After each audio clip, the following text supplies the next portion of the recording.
নমস্কার বন্ধুরা, সবাইকে শর্মিষ্ঠা রেসিপিতে স্বাগত। আশা করি সকলেই খুব ভালো আছেন। আজ আপনাদের সাথে শেয়ার করব শোল মাছের একটি রেসিপি, যা মূল ও আলু দিয়ে তৈরি হবে।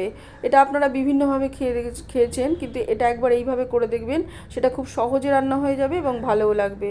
প্রথমে শোল মাছগুলোকে ভালো করে ধুয়ে নিয়ে নুন হলুদ মাখিয়ে রেখে দিতে হবে।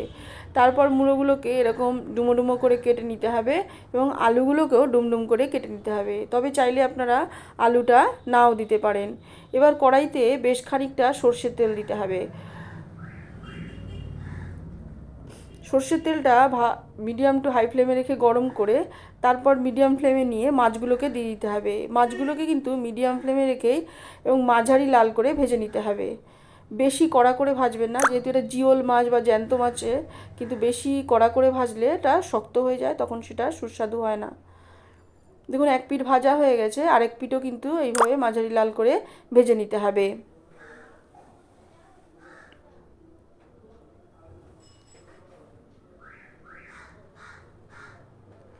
দু পিঠই ভাজা হয়ে গেছে, এবার একটা আলাদা পাত্রে মাছগুলোকে তুলে নিতে হবে।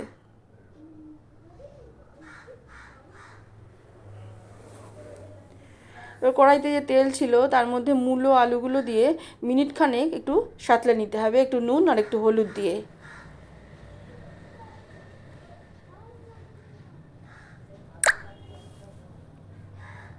মিনিট খানেক সাঁতলানো হয়ে গেছে, এবার এটাকেও একটু আলাদা পাত্রে তুলে নিতে হবে।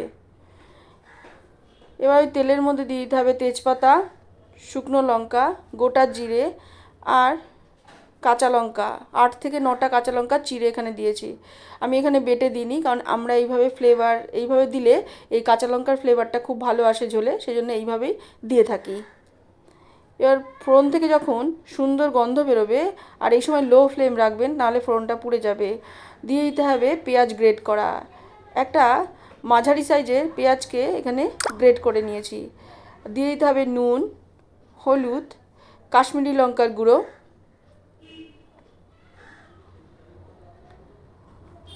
দিয়ে একে মিনিট 2-3 মিডিয়াম ফ্লেমে কষিয়ে নিতে হবে। আর এখানে দিয়ে দিতে হবে টমেটো গ্রেট করা। একটা ছোট সাইজের টমেটো কিন্তু গ্রেট করে নিয়েছি।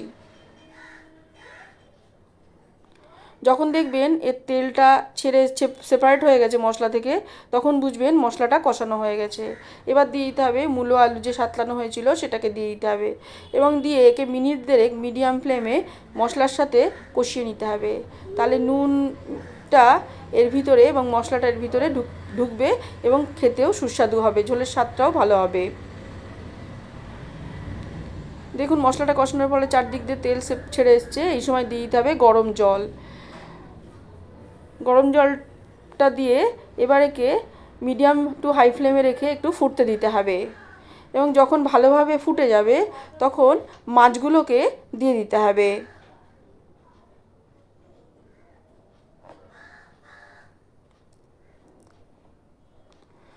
মাছগুলোকে দিয়ে এবার মিডিয়াম ফ্লেমে রেখে একে 2 থেকে 3 মিনিট ফুটতে দিতে হবে। আপনারা চাইলে এই সময় ঢাকাও ব্যবহার করতে পারেন। দেখুন, 2-3 মিনিট ফুটে গেছে এবং আলুগুলোও সিদ্ধ হয়ে গেছে, মূলোও সিদ্ধ হয়ে গেছে। যেহেতু ভাজতে ভাজতে অনেকটাই সিদ্ধ হয়ে যায়, সেই জন্য 2-3 মিনিট দিলেই মূলো আলুটা সিদ্ধ হয়ে যায়, ঢাকবার দরকার পড়ে না। এবার যখন সিদ্ধ হয়ে গেছে তখন গ্যাসটাকে বন্ধ করে দিতে হবে এবং দিয়ে দিতে হবে 1/4 চামচ ঘি আর গরম মশলা। 3 থেকে 4 পিঞ্চ মতো গরম মশলা দিয়ে দিতে হবে। দিয়ে এবার একে ঢাকা দিয়ে একটু নাড়াচাড়া করে ঢাকা দিয়ে রেখে দিতে হবে স্ট্যান্ডিং টাইমে। তৈরি হয়ে গেল মূলো শোল, যা আপনারা লাঞ্চ এবং ডিনারে গরম ভাতের সাথে খেতে ভালো লাগবে। আপনারা যদি চ্যানেলটি সাবস্ক্রাইব করে না থাকেন, তবে রান্নাগুলো ভালো লাগলে চ্যানেলটি সাবস্ক্রাইব করবার অনুরোধ রইল এবং রান্নাটি ভালো লাগলে লাইক, শেয়ার এবং কমেন্ট করবেন। আজ আসবো অন্য কোনো দিন অন্য কোনো রেসিপি নিয়ে। সবাই ভালো থাকবেন। সবাইকে অসংখ্য ধন্যবাদ।